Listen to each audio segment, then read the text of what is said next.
Bienvenue au gala du 42e congrès annuel de la GEFO, commandité par nos partenaires les Rabat-Joie et Livestream Junkies. J'aimerais remercier d'abord nos partenaires du congrès qui nous ont sponsorisés. Nous n'aurions pas pu vous offrir un aussi beau congrès sans nos précieux partenaires. Donc, je les mentionne en ordre rapidement. Les Rabat-Joie, notre partenaire officiel. Livestream Junkies, notre diffuseur officiel. Borden Ladner Gervais. Stockwoods. Eamon Harnden. Le programme de pratique du droit de l'Université d'Ottawa. Juriste Power. Le nouveau David Sauvé. Le barreau de l'Ontario, Marcille Lavallée et la Banque nationale. J'aimerais que nous donnions une bonne main d'applaudissements à ces précieux partenaires de nos congrès.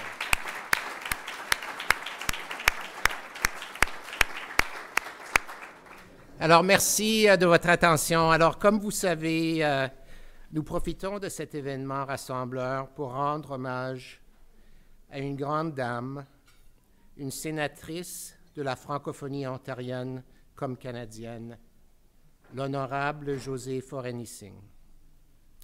Nous souhaitons reconnaître la présence des membres de sa famille, parmi nous ce soir son conjoint Robert, ses sœurs Dominique et Sylvie.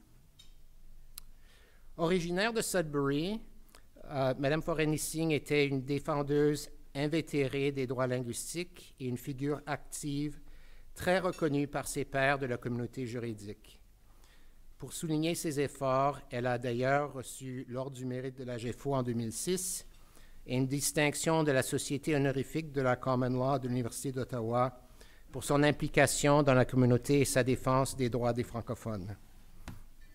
Que ce soit à titre d'avocat durant 20 ans à Sudbury dans un cabinet se vouant à offrir des services en français, en tant que juge à la Cour des petites créances, membre des conseils d'administration comme au sein de la FAGEF, en débutant des initiatives comme le Centre canadien de français juridique ou en tant que sénatrice, l'honorable Josée Forénissing a participé activement à la vie de la communauté juridique et de la communauté franco-ontarienne tout au long de sa carrière. Grande amie de la GEFO, c'est son implication avec l'association que plusieurs d'entre nous avons eu la chance de la côtoyer et de la connaître. Elle a été membre durant nombreuses années. Elle a siégé sur le conseil d'administration pour ensuite devenir présidente de la GEFO de 2002 à 2004. En plus d'être impliquée dans les divers congrès de la GEFO, dont celui de Sudbury en 2019. Voici donc une vidéo créée par la GEFO en son hommage.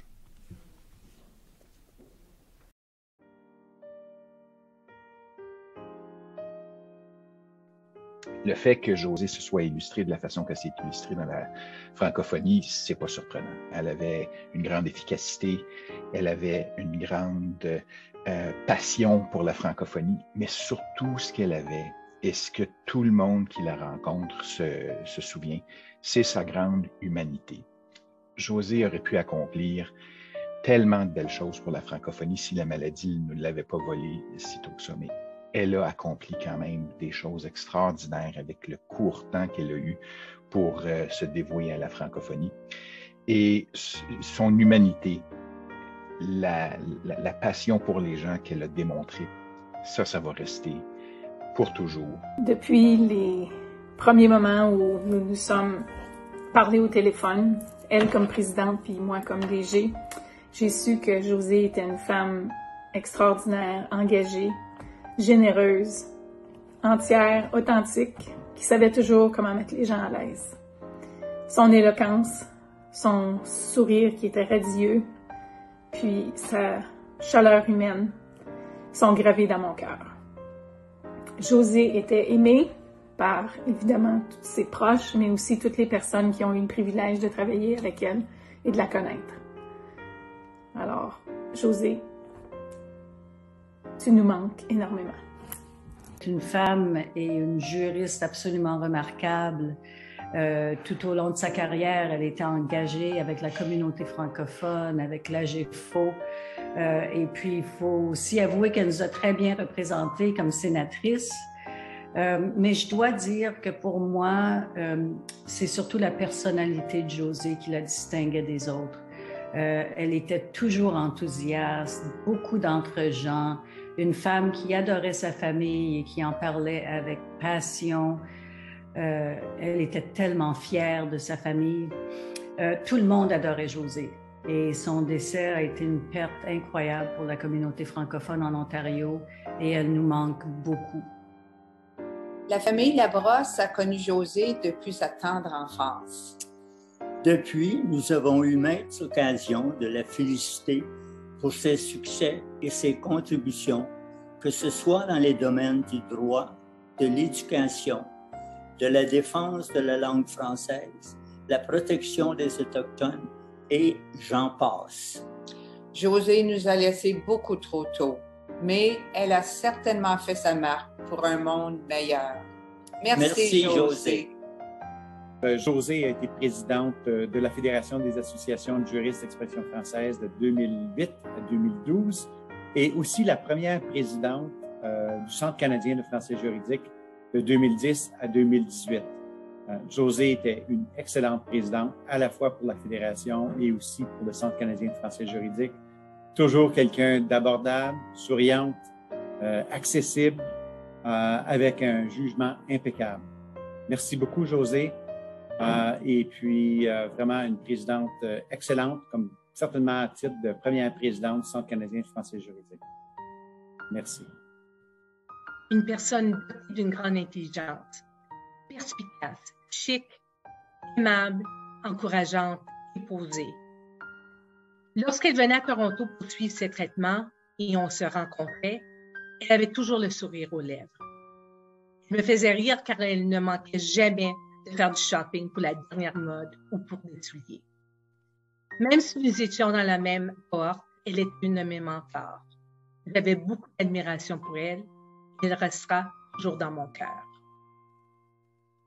Alors, Josée, si tu nous entends là où tu es rendu, tu peux être assuré que tu n'es pas oublié et on se souvient, entre autres, avec tout l'entrain que tu mettais dans les démarches, en bonne partie bénévole, que tu faisais pour faire avancer l'accès à la justice en français. Alors, on va continuer à penser à toi tout en faisant des choses pour lesquelles tu nous as entraînés à faire collectivement pour atteindre ces résultats-là. Au nom de la GEFO, de la communauté juridique et de la population franco-ontarienne, nous te remercions pour tout ce que vous avez fait pour l'accès à la justice en français. Nous savons que vous avez eu un réel impact sur l'avancement des droits des francophones en Ontario. Madame la sénatrice, merci.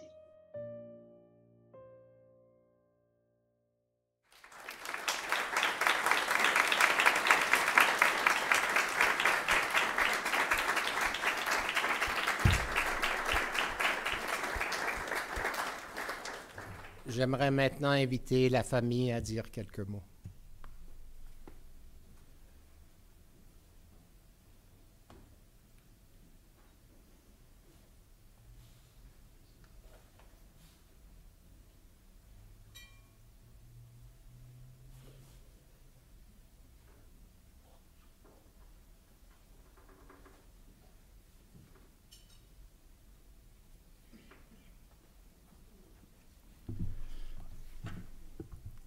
Wow! La tâche était déjà difficile pour nous. Avec le montage que vous avez fait, ça a l'air encore plus difficile, mais on va venir à bout.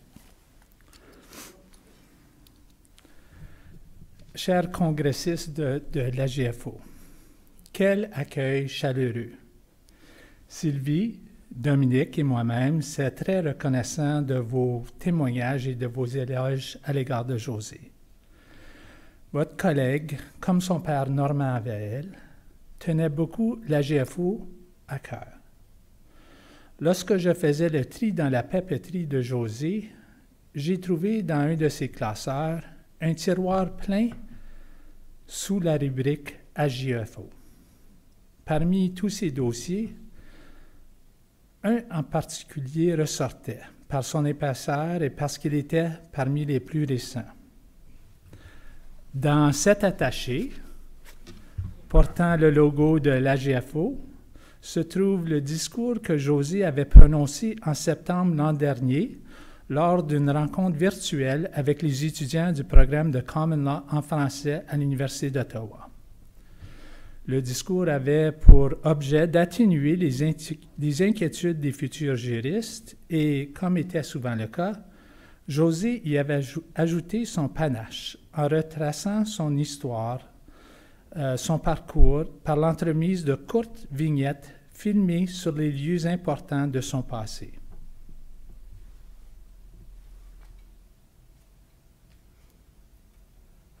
Est-ce qu'il y a des étudiants de la faculté ici ce soir? Est-ce qu'on pourrait vous demander de vous lever juste pour un instant, s'il vous plaît?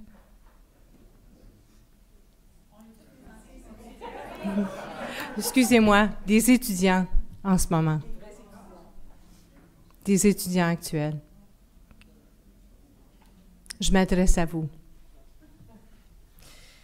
Permettez-moi de citer quelques extraits de son discours. De son bureau sénatorial, elle commence. « Salutations à vous tous. Je suis honorée d'être avec vous, même si ce n'est pas en personne. Je sais exactement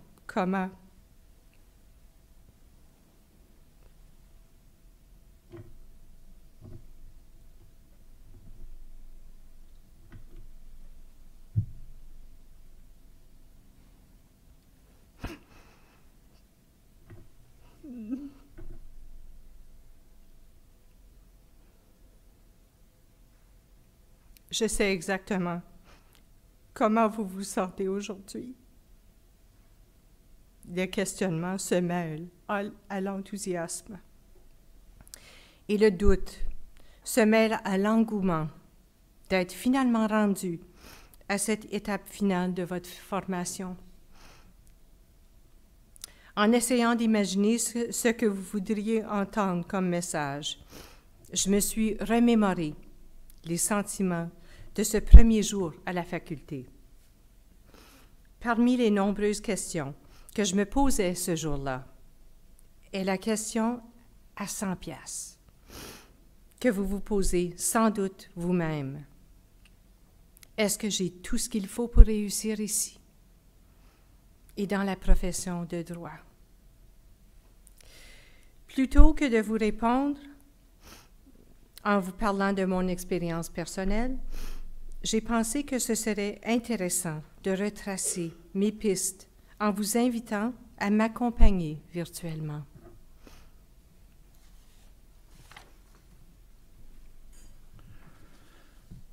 José poursuit son discours en se filmant à divers endroits à Sudbury, devant le château d'eau, à l'Université de Sudbury, au lieu de son ancien cabinet, devant le Palais de justice et enfin devant le Big Nickel. Elle se filme en partageant quelques mots de sagesse et d'encouragement pour les jeunes étudiants. Enfin, c'est son parcours à Ottawa qui fait la vedette. On retrouve José devant notre premier appartement sur la rue Nepean, devant la clinique juridique où les étudiants goûtent à leurs premières expériences de procès juridiques, devant la PPD, devant le CNA où elle est appelée au barreau, et oui, devant le bureau de l'AGFO où elle prononce les mots suivants.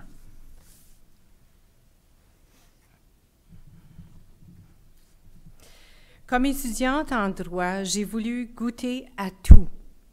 Avant de connaître l'expression, je souffrais d'une condition grave de FOMO. J'ai participé comme membre du CA de la GFO, comme étudiante, et j'y suis restée bien impliquée pendant toute ma carrière. C'est de là qu'a germé mon dévouement à la promotion et à l'accès aux services juridiques en français, cause qui me tient encore à cœur, très à cœur aujourd'hui. Ça fait partie de mon ADN. Comme vous savez, Josée deviendra présidente et recevra l'Ordre du mérite de la GEFO, comme mon père avant elle.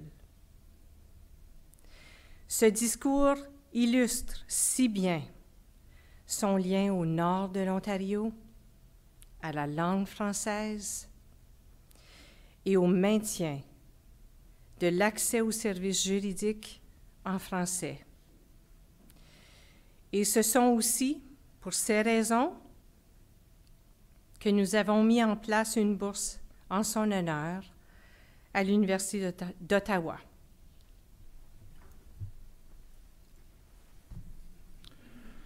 La famille Forêt est très heureuse d'avoir contribué généreusement à la bourse.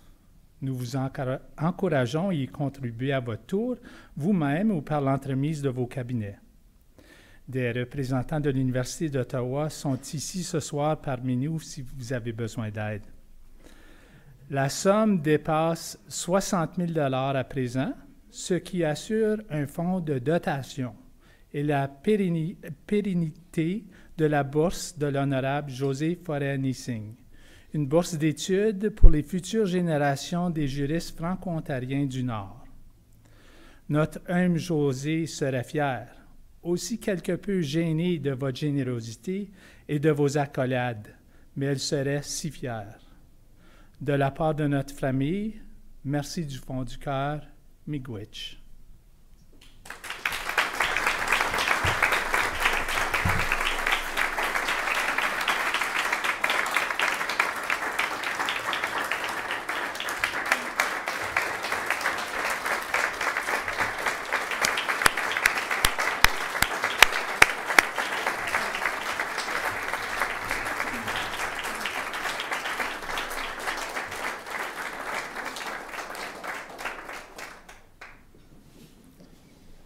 Merci Robert, Dominique et Sylvie pour ce si bel hommage. Il me reste à mon tour à vous encourager avec Robert de la part de la GEFO à faire vos contributions à la bourse Josée Forêt-Nissing afin de garder son travail vivant. Alors nous voici arrivés au temps fort de cette soirée, la remise de la GEFO de l'Ordre du mérite à deux contributeurs majeurs pour l'accès à la justice en français en Ontario. Cet événement est commandité par les Rabat-Joie et Livestream Junkies. Alors, mesdames et messieurs, sont désignées pour ce prix deux personnes qui contribuent à la promotion des services juridiques en français et qui apportent leur soutien à la mise en œuvre et au développement de la common law en français. C'est important de savoir le prix. Hein. Elles sont dévouées à la cause au sein de plusieurs associations et organismes et leurs réalisations professionnelles et ou personnelles ont eu un impact marquant sur la francophonie en Ontario. Pour le premier prix au professeur Henri Paillard, j'aimerais maintenant vous présenter la vidéo du proposeur, le professeur François Larocque.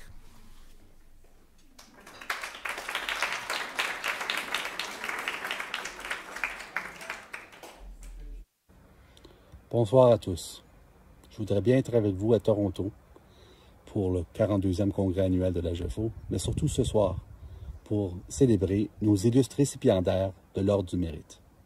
C'est donc par vidéo que je m'adresse à vous pour pouvoir parler un peu de l'un des esprits les plus érudits, les plus cosmopolites, les plus généreux que j'ai eu le plaisir de connaître. Mon ami, mon collègue, le professeur Henri Paillard.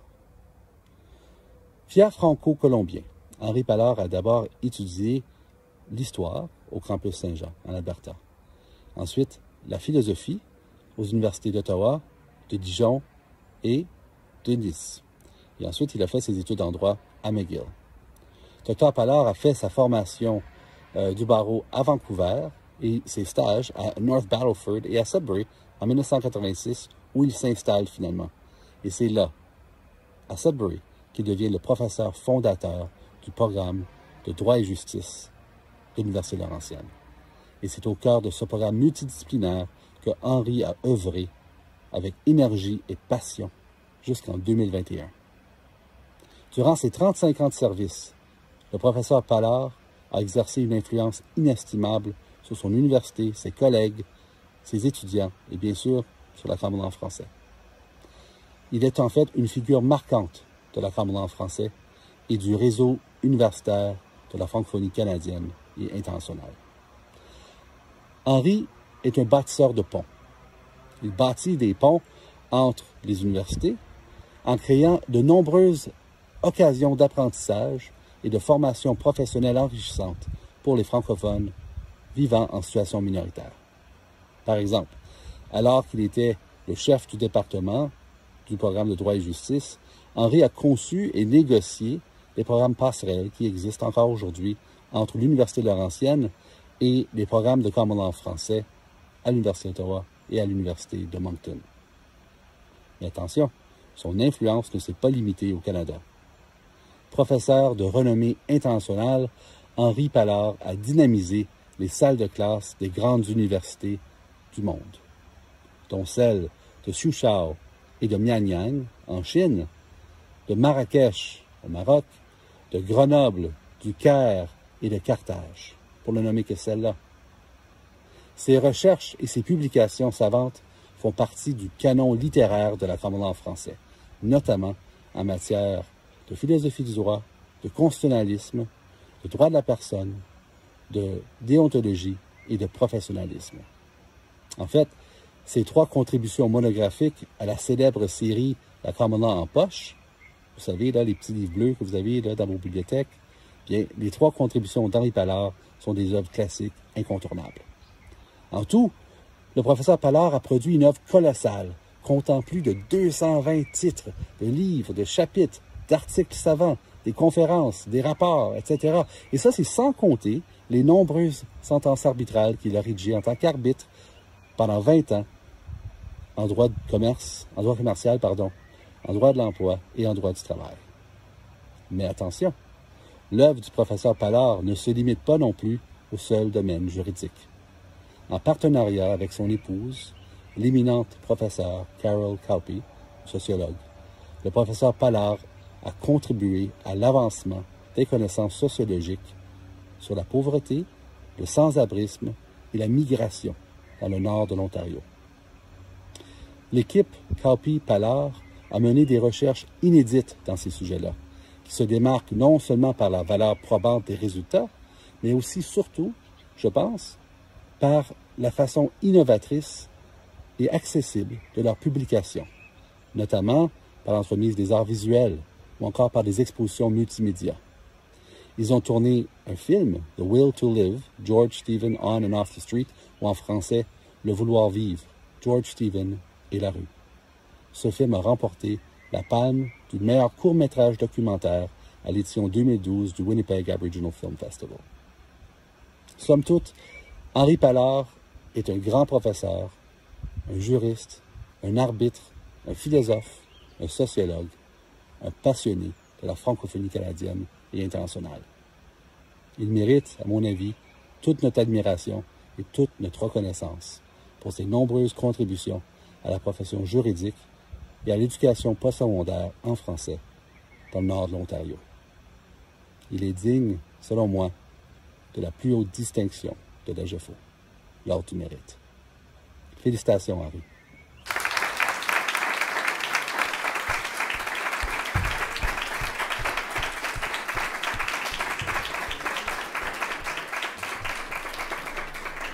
J'invite maintenant Maître Sam Puchala à monter sur scène pour présenter l'Ordre du Mérite au professeur Pallard.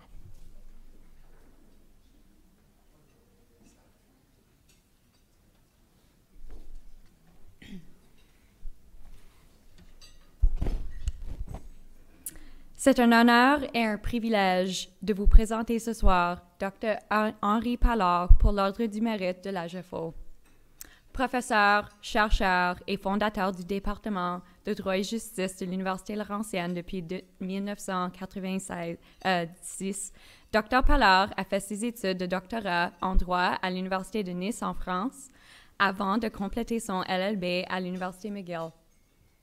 Depuis 1993, il dirige le projet de Personnes, Culture et Droit, une équipe de recherche internationale dans le domaine des droits de la personne. En 2008, il devient directeur du Centre international de recherche interdisciplinaire sur le droit de l'Université Laurentienne, qui soutient et encourage la recherche sur le droit, la démocratie et les droits humains, entre autres sujets. En 2010, il accepte le poste de directeur adjoint du projet Pauvreté, sans-abrisme et migration, financé par le Conseil de recherche en sciences humaines du Canada. Durant sa carrière, Dr. Parlard a contribué à plus de, comme on l'a déjà entendu, 220 contributions savantes, y compris des livres, des chapitres et des conférences dans plusieurs domaines juridiques. Un de mes professeurs, lors de mon premier bac à l'Université Laurentienne, il est devenu pour moi l'exemplaire clair d'un vrai défenseur de la communauté francophone, qui s'est toujours démarqué des autres par son intellect et sa rigueur professionnelle. Dr. Henri Parlard était un acteur incontournable pour les causes francophones sur le campus. Quand j'étais présidente de l'Association des étudiantes et étudiants francophones de l'Université Laurentienne, j'ai pu moi-même observer l'importance du travail de Dr. Parlard pour la défense des droits des francophones à l'Université Laurentienne dans le contexte des réalités du bilinguisme institutionnel et les rapports de pouvoir clairement structurés au désavantage des minorités linguistiques francophones. Les interventions de Dr. Parlard lors des réunions du Sénat et d'autres comités de gouvernance de l'Université Laurentienne ont eu un impact important sur la communauté francophone. Par exemple, après l'élection d'un comité de sélection d'un nouveau recteur sans aucune représentation du corps professoral francophone, il a sollicité la présidente du Conseil des gouverneurs d'utiliser son pouvoir d'auprès les règlements pour ajouter un professeur francophone. Devant son refus, il a travaillé pendant 5 ans pour faire modifier la structure des comités de sélection afin de rendre obligatoire la présence d'un membre du corps professoral francophone et d'un étudiant francophone.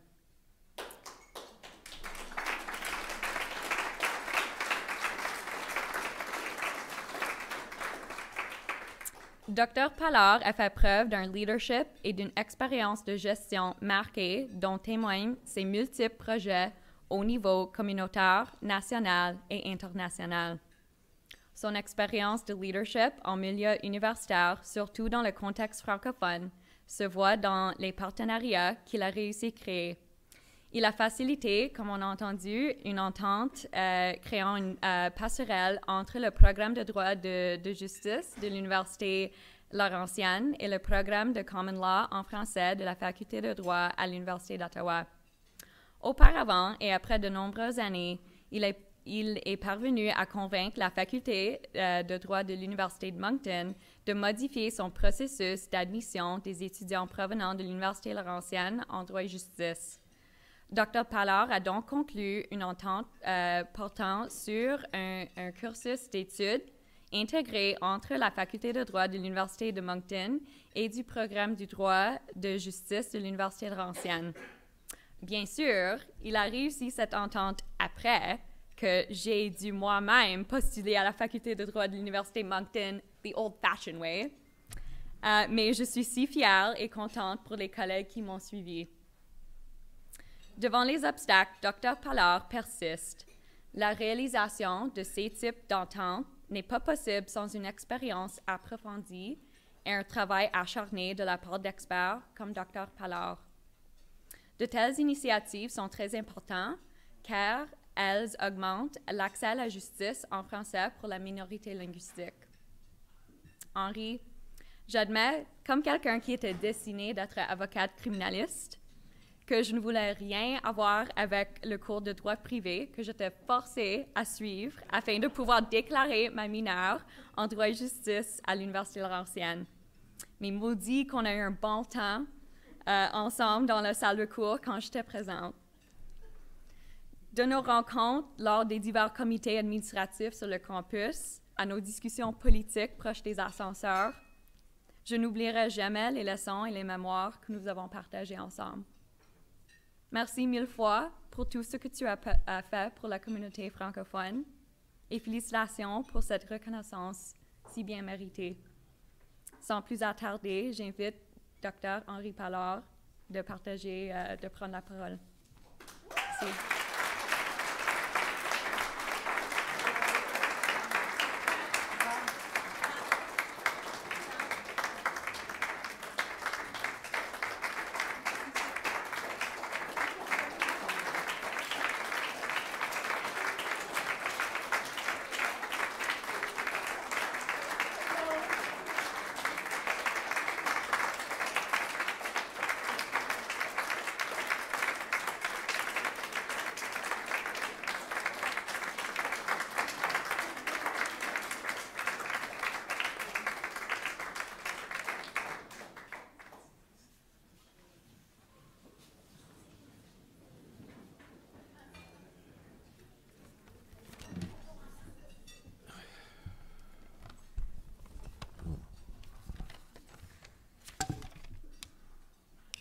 J'ai un discours de 10 minutes et un de 5 minutes. Et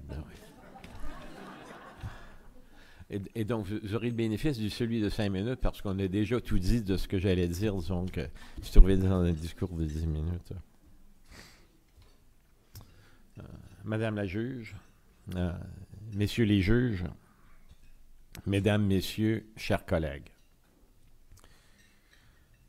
je vous exprime toute ma reconnaissance d'être venu ici ce soir en ce moment. Je remercie particulièrement mon frère Raymond et son épouse Joséphine qui sont venus d'Edmonton pour être présents avec nous ce soir. Merci. Je suis profondément ému par cette reconnaissance de l'AGFO pour le travail que j'ai accompli tout au long de ma carrière de juriste et mon engagement envers la cause francophone en Ontario. Ma carrière est le produit d'une série d'accidents de parcours, des aiguillages empruntés à la suite d'interventions inopinées. C'est la réalisation de mon plan B.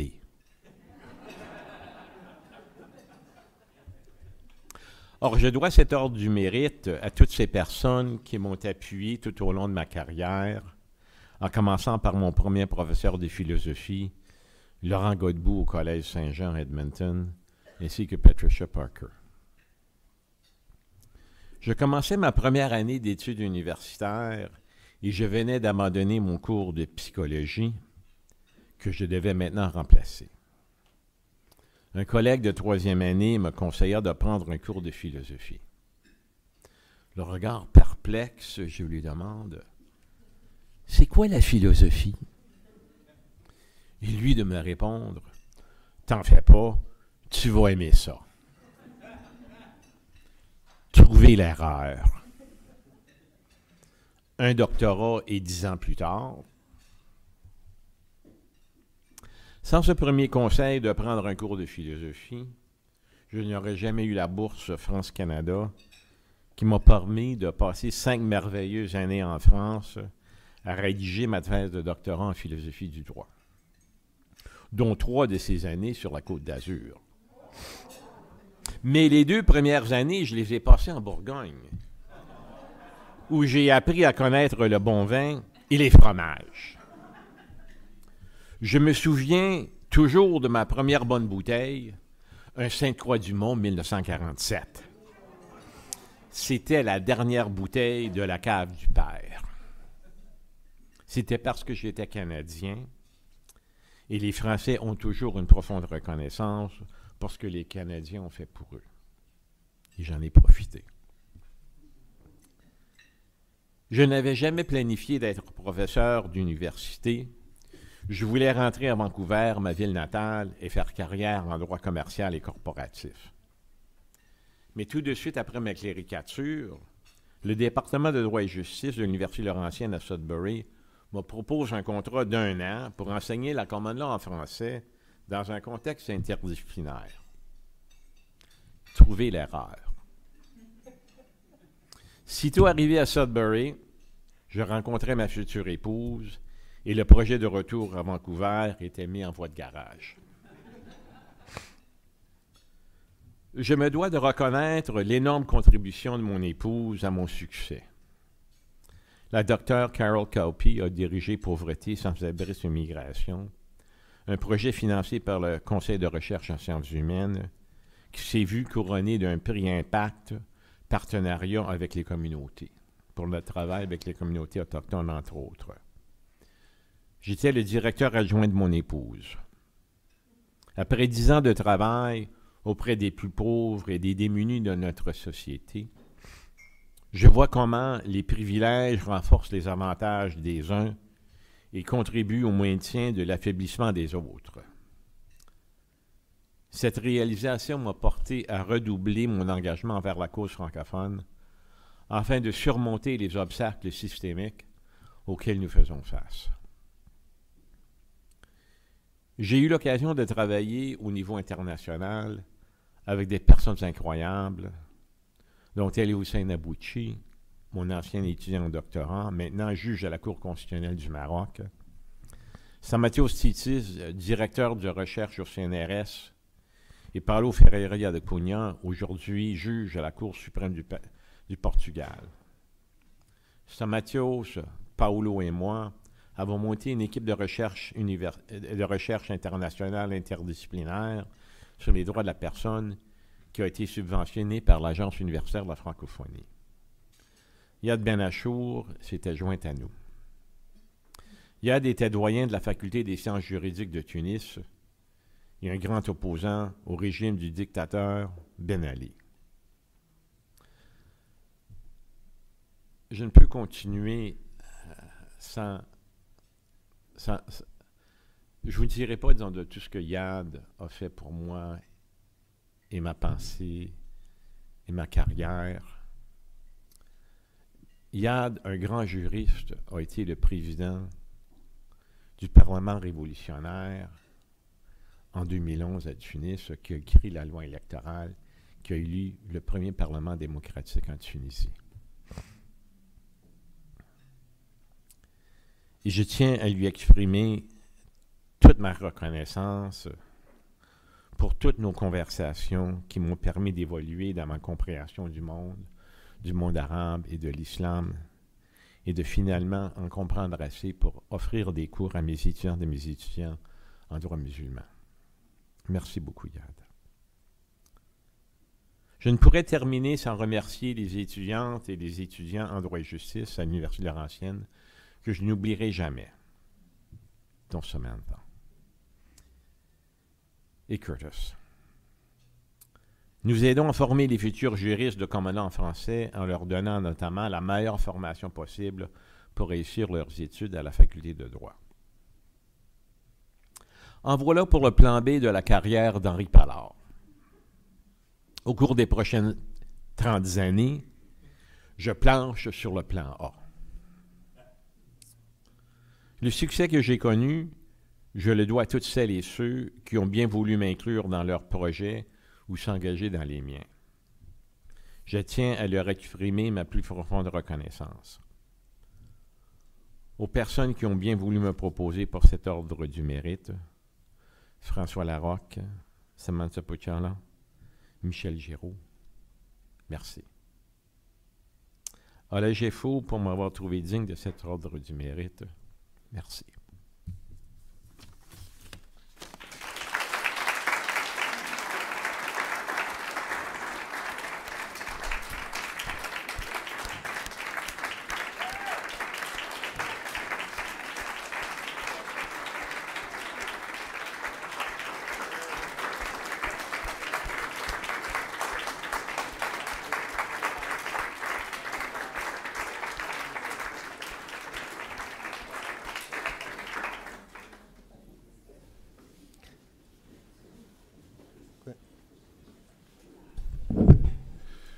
Je voudrais remercier la GFO pour l'honneur qui a été accordé à mon petit frère.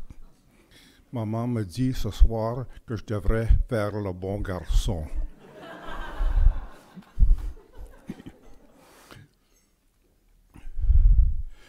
Je vous salue ici à Toronto, la première équipe de hockey qui a été éliminée de la série. Et je vous amène les salutations de la dernière équipe canadienne qui a continué dans les séries éliminatoires jusqu'au dernier jour. Mes seuls regrets à propos de cette reconnaissance, c'est qu'ils ne sont pas venus dans le vivant de notre Père. Si il était encore parmi nous, ce serait bien lui qui aurait payé les factures et les coûts pour cette soirée pour nous. Merci bien.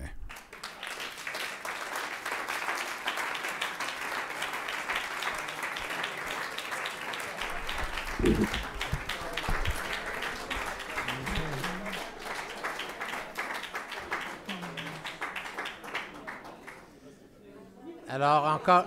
Oh!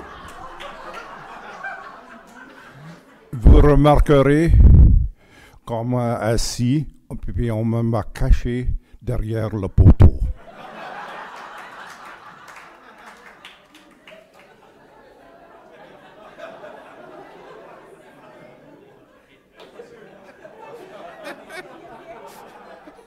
Je pense que c'est fini.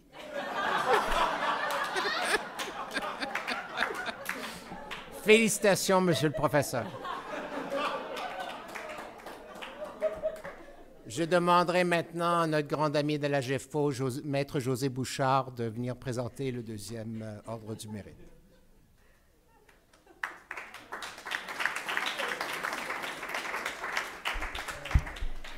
Bonsoir tout le monde, Madame la juge, Messieurs les juges, collègues, amis.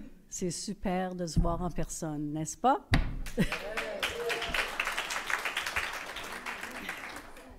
Alors, comme vous le savez sûrement, pour mériter l'ordre du mérite de la GEFO, il faut faire preuve de leadership au sein de la communauté franco-ontarienne, avoir des réalisations professionnelles et personnelles qui ont un impact marquant, et avoir de l'intégrité, être respecté au sein de la communauté et démontrer un niveau d'excellence. Alors, je dois dire que le leadership de Louise Hurtaud a fait presque toutes ses études en français. Elle démontrait déjà son leadership à l'école secondaire Charlebois. Et là, elle était une sportive exceptionnelle. J'ai consulté les annuaires scolaires de l'école.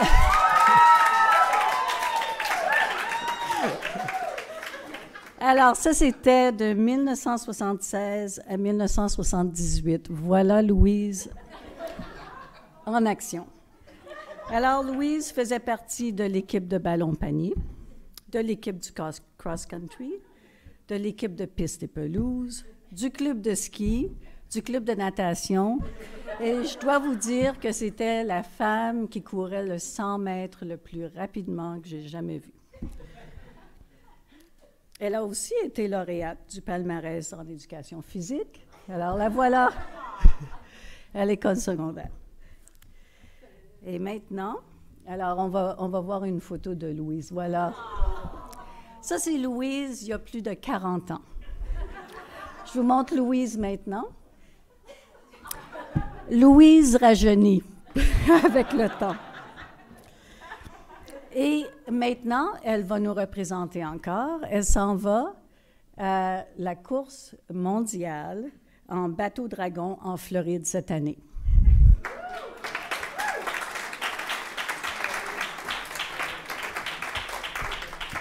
Elle a ici son frère Jean et son épouse Andrea. Et Jean, j'avais des photos de toi aussi. Mais c'est la soirée de Louise, alors ce sera pour la prochaine fois. On a aussi les enfants de Louise, René et Christopher et leurs amis. Et puis ce soir, ils parlaient entre eux, puis ils se disaient, bien, on ne s'était jamais rendu compte que notre mère, c'était une badass. Bien, elle l'est. Nous autres, on l'a su. Ça fait très longtemps que je le sais. Alors, les réalisations de Louise au niveau professionnel sont aussi remarquables. probablement plus remarquable que des réalisations sportives, mais quand même. Ça fait qu'elle a fait son droit civil à l'Université d'Ottawa et sa common law à Dalhousie. Elle a pratiqué le droit au sein du ministère du procureur général de l'Ontario comme avocate bilingue. Elle a travaillé à un cabinet privé, mais ensuite, elle a décidé de commencer son propre cabinet. C'est Louise, ça. Et ça fait à peu près 18 ans qu'elle agit comme avocate bilingue au service de la discipline du barreau de l'Ontario. Alors, elle a commencé au barreau quand c'était le barreau du Haut-Canada. Et à ce moment-là, c'était la seule avocate bilingue dans le service. Et dans ses débuts, il fallait, vous allez tous vous rappeler de ça, il fallait inventer la terminologie, développer les politiques de bilinguisme et aussi conscientiser les collègues sur les droits linguistiques. C'est en grande partie grâce à Louise que maintenant on peut avoir au barreau de l'Ontario des audiences en français sans interprétation avec des membres qui sont francophones ou qui parlent français.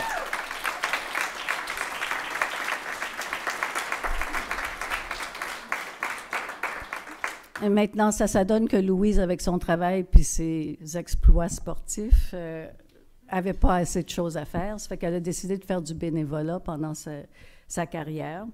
Elle a été présidente de l'AGEFO de 2006 à 2008. Elle a été présidente du Comité des langues officielles de l'Association du barreau de l'Ontario de 2002 à 2004. Elle a été présidente du conseil d'administration du Centre francophone de Toronto de 2012 à 2014. Elle siège sur le comité consultatif sur les services en français du conseil d'administration d'aide juridique Ontario. Et ça, c'est depuis 2020. Et elle est présidente du sous-comité de la formation, de la formation professionnelle continue de l'AGEFO. Et elle a été nommée comme membre externe du conseil de gouvernance de l'Université de l'Ontario français. Je ne sais pas quand est-ce qu'elle prend le temps de faire ça, mais voilà. C'est Louise.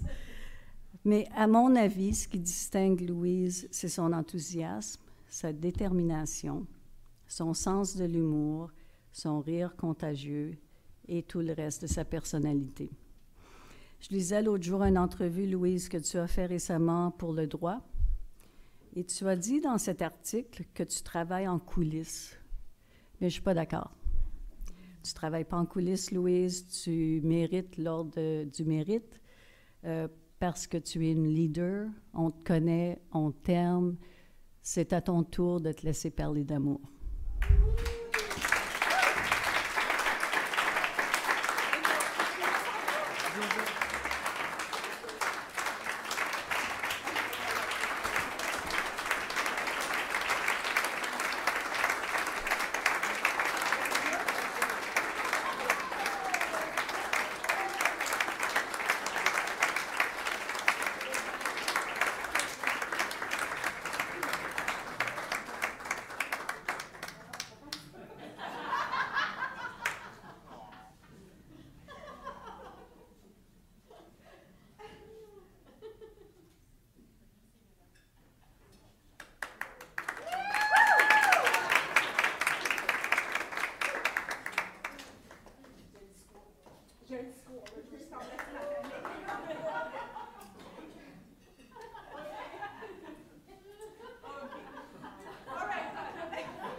Wow!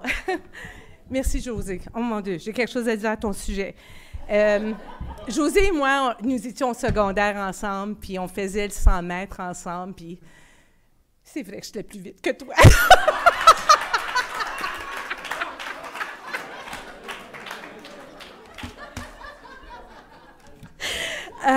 OK. Fait que monsieur et madame les juges, madame notre présidente de l'AGEFO, je sais pas où elle est, là, la nouvelle. Monsieur le président sortant de l'AGEFO, maîtres, messieurs, mesdames, chers amis, chers enfants, chers frères Jean et Andrea qui viennent de Chicago et qui représentent la grande famille Hurtaud qui ne pouvait pas tous se rendre ici ce soir. Vous pouvez voir, je ne vais pas pleurer, il pas tous qui vont pleurer que je vais pleurer.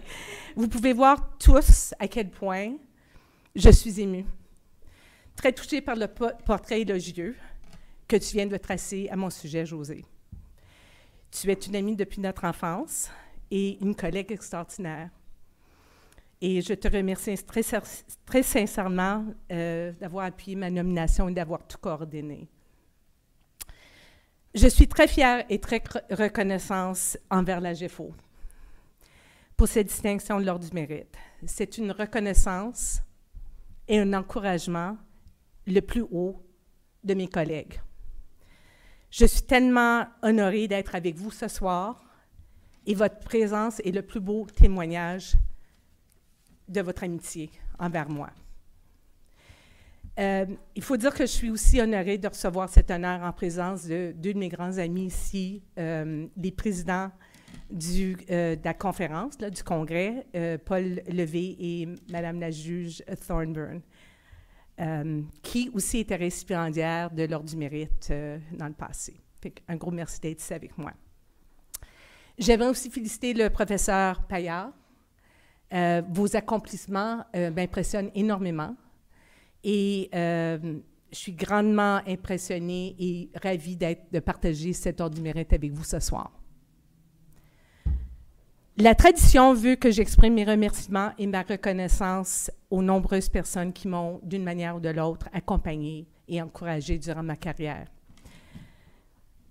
À mes parents, bien sûr, leur confiance, mais aussi leur exigence à mon égard, ont été mes premiers benchmarks. Ils m'ont appris que l'engagement est important dans une vie. Mes pensées reposent aussi sur la richesse de mes rencontres et des personnes qui ont croisé mon chemin. Tout a commencé au tout début de ma carrière, en 1991. Au début de ma carrière, j'ai été appelée en 89, là, fait que j'avais 2 ans d'expérience. Mais je me suis rendue au congrès de la GEFO à Montréal. Puis, Sonia, j'aimerais te féliciter, merci, parce que c'est toi qui m'as donné la date aujourd'hui quand tu as fait le PowerPoint. Je ne m'en rappelais pas, fait j'étais au début. Alors, je te remercie infiniment. Mais à Montréal, quand je suis arrivée, une jeune avocate, j'avais 2 ans d'expérience, c'est là que j'ai réellement découvert ma famille professionnelle. C'est un milieu convivial, des gens accueillants, aimables et encourageants. C'est une famille qui m'a permis mon épanouissement professionnel et le renforcement de mon estime. Grâce à la GEFO, j'ai développé de fortes amitiés avec des gens que j'admire énormément et qui me tiennent à cœur, dont plusieurs d'entre vous sont ici ce soir avec moi, et je vous en remercie. Vous remercier individuellement en essayant de n'oublier personne est bien sûr impossible. À mes enfants, Christopher et René, là je vais peut-être pleurer, dont je suis si fière, qui m'applaudissent, qui m'encouragent, qui m'appellent badass.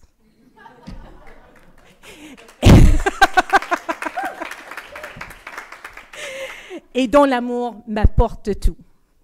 L'évolution dans leur vie personnelle et professionnelle en tant qu'avocat et futur avocate. Mais source de grande joie. Lorsque je réfléchis à mon parcours, je pense au cabinet où j'ai fait mon stage, Lalonde-Chartrand-Gouin.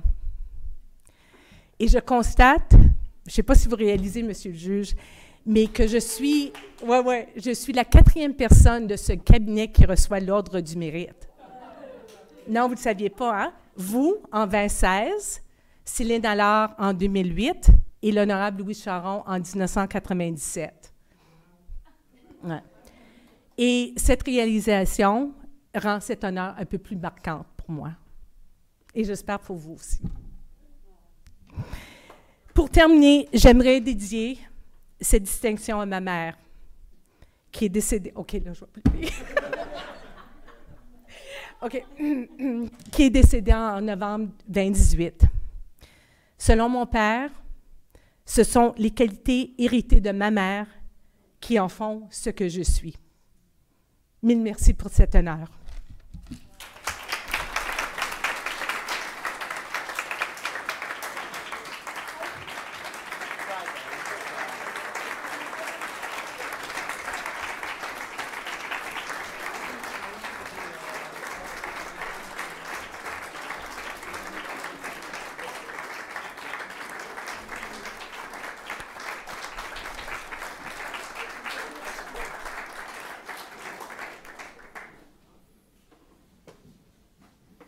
Quel plaisir de voir cet honneur octroyé à une amie tellement chère. Alors, le mot de clôture, mesdames et messieurs. Comme vous savez, le succès d'un événement tel que celui-ci dépend de la qualité de son comité d'organisation. Toutes les personnes que je cite sont impliquées durant toute l'année pour monter des conférences pertinentes et pour trouver des avocats hors pair. À tous, merci. Alors, j'aimerais inviter sur scène ceux qui sont ici du comité organisateur, ma coprésidente, l'honorable Julie Thorburn, Maître Vicky Ringuette, Maître Jennifer Dodlin, Maître Nadia Effendi, Maître Marc Sauvé, Professeur Yves Le Boutillier, Maître Yachar Tamas Bipour, Maître Andrew Fijuka et Maître Sylvain Rouleau, si vous pouvez tous venir de l'avant.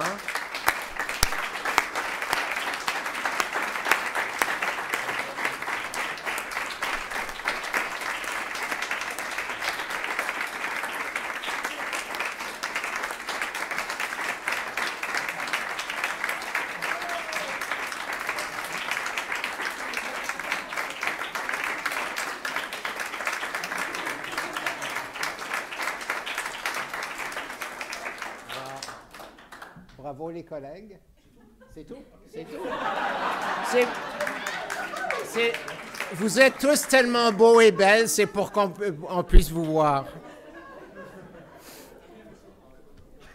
Et maintenant, au tour de venir de l'avant, mon script dit les petites mains magiques du Congrès qui nous ont aidés. C'est vraiment les incontournables, c'est les personnes qui ont vraiment fait en sorte qu'on a eu 2 jours et demi tellement agréables et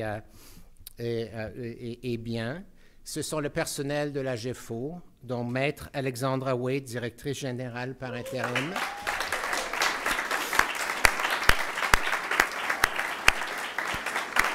Maître Andréane Charon, directrice générale adjointe par intérim.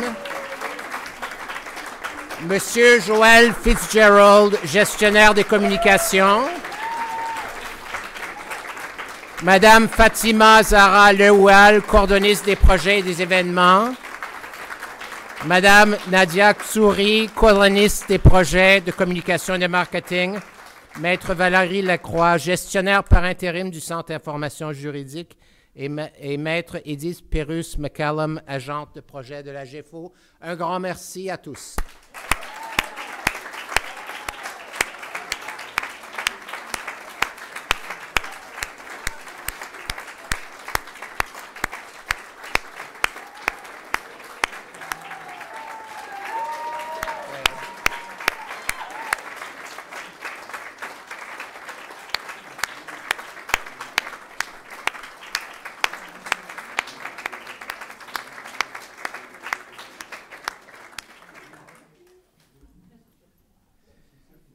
Alors, c'est tout.